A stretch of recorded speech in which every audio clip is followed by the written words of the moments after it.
Salut les gars, on se retrouve aujourd'hui pour une nouvelle vidéo. Donc nouveau débrief de la semaine sur ce match du Real aujourd'hui.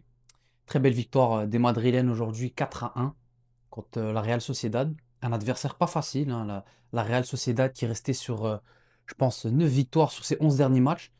Donc on s'attendait à un match compliqué, mais franchement on avait un Real qui a déroulé aujourd'hui.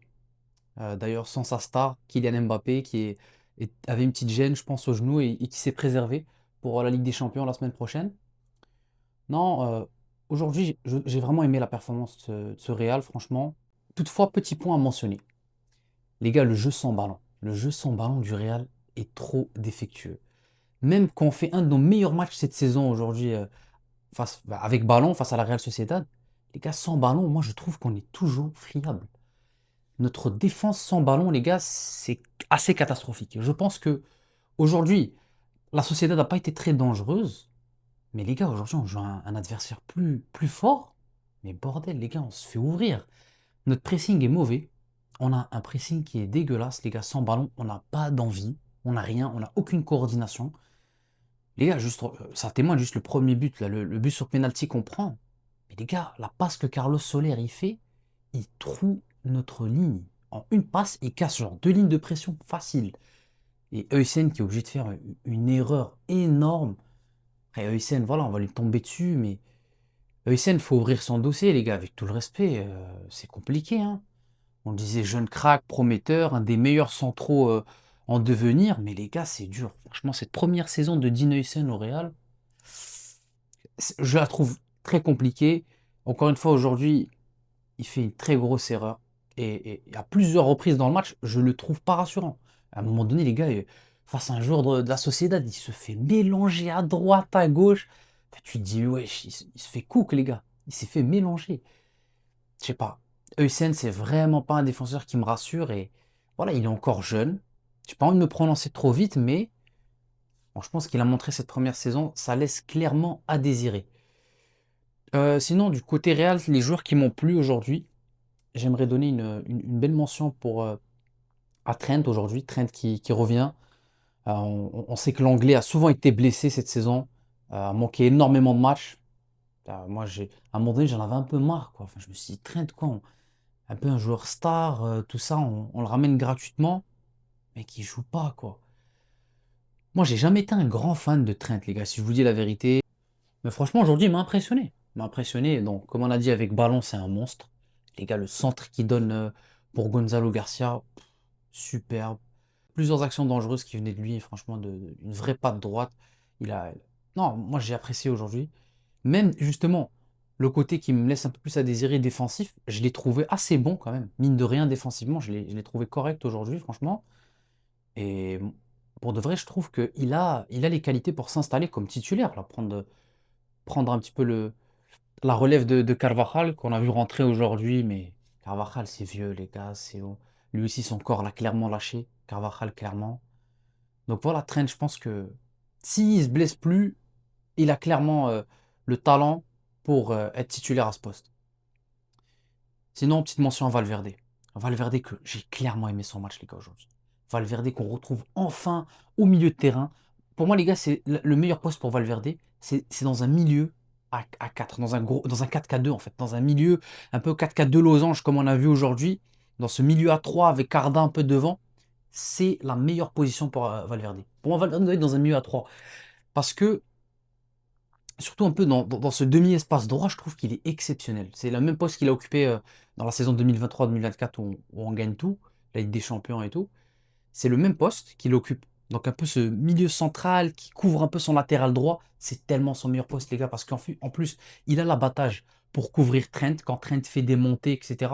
Valverde a cet abattage nécessaire pour le couvrir.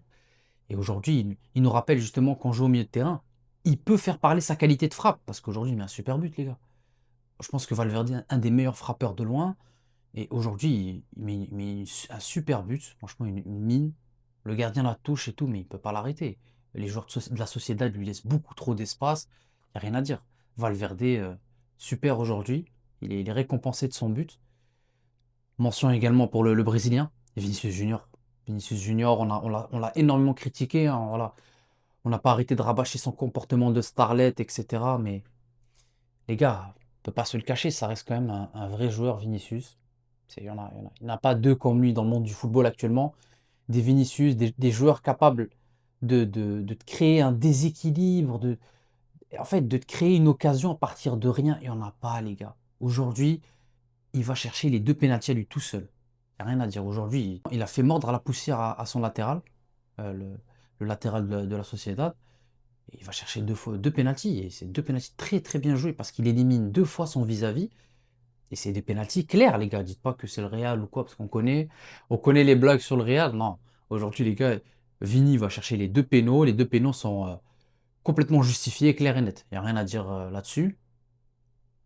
Et il les transforme avec beaucoup de calme. Il s'est très bien frappé en plus. Le premier comme le deuxième. Non, super, super. En ce qui concerne les flops, un petit peu les joueurs que j'ai moins aimés dans ce match, Arda Güler.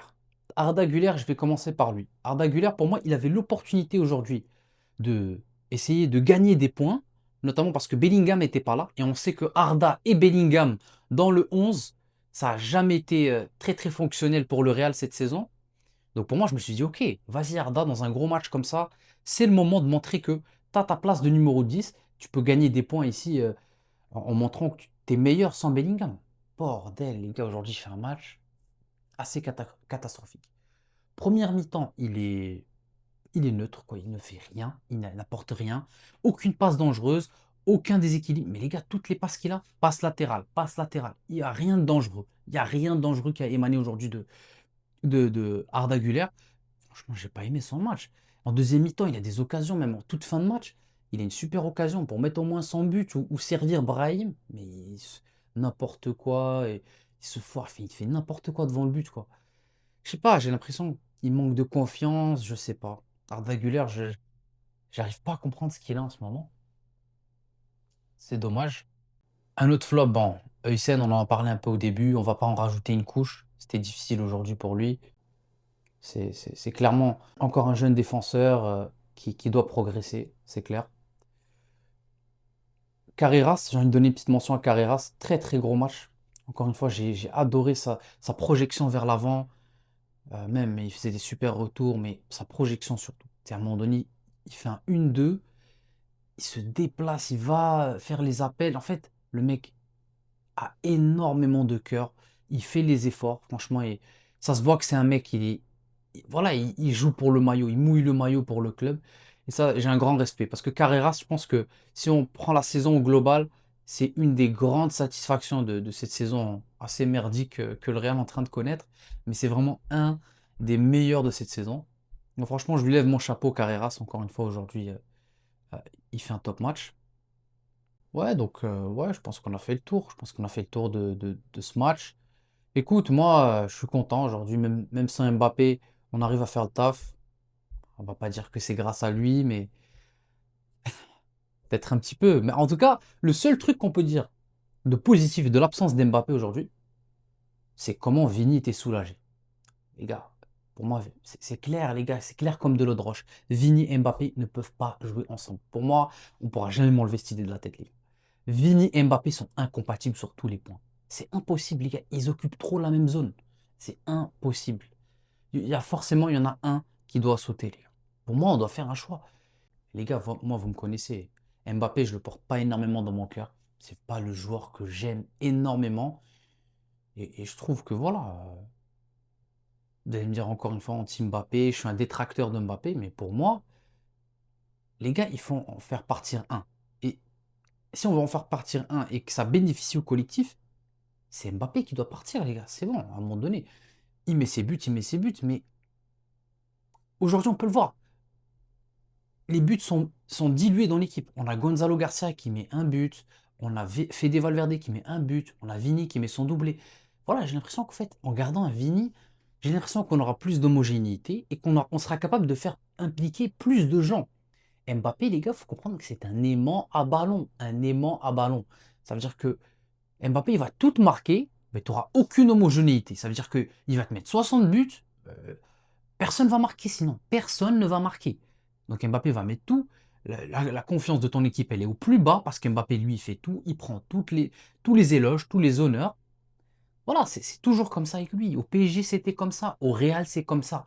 Les gars, à un moment donné, voilà, je ne dis pas que tout est de sa faute, que truc, mais il y a des choses qui font en sorte que construire un collectif autour de Kylian Mbappé, les gars, c'est très compliqué en 2026. Aujourd'hui, dans ce football moderne, Kylian Mbappé est un joueur difficile à placer dans une équipe. Il faut juste être honnête. À un moment donné, c'est un joueur très compliqué à cerner, je trouve, Mbappé. Est-ce que c'est un ailier gauche? Est-ce que c'est un numéro 9? On ne sait pas. Il est un peu partout. Il ne se comporte pas comme un 9 dans le jeu. Il n'a pas ce QI de numéro 9. Mais il se proclame être numéro 9 sur la composition. Il demande à être numéro 9. Enfin, les gars, je ne comprendrai jamais Kylian Mbappé. Bref, aujourd'hui, on fait un bon match sans lui. J'ai pas envie de dire que voilà, c'est grâce à lui, parce qu'on en a fait des mauvais matchs sans lui aussi. On verra, on verra. De toute façon, il sera obligatoirement de retour face au Benfica à cette semaine en Ligue des Champions. On va voir la revanche face au Benfica. Ça, moi, j'ai vraiment hâte, franchement, cette double confrontation en barrage. On va voir ce que ça va donner. D'ici là, les gars, dites-moi ce que vous avez pensé de ce match face à la Sociedad. Dites-moi vos tops, vos flops, etc. Et n'hésitez pas à lâcher un pouce bleu et à vous abonner, les gars. Ciao.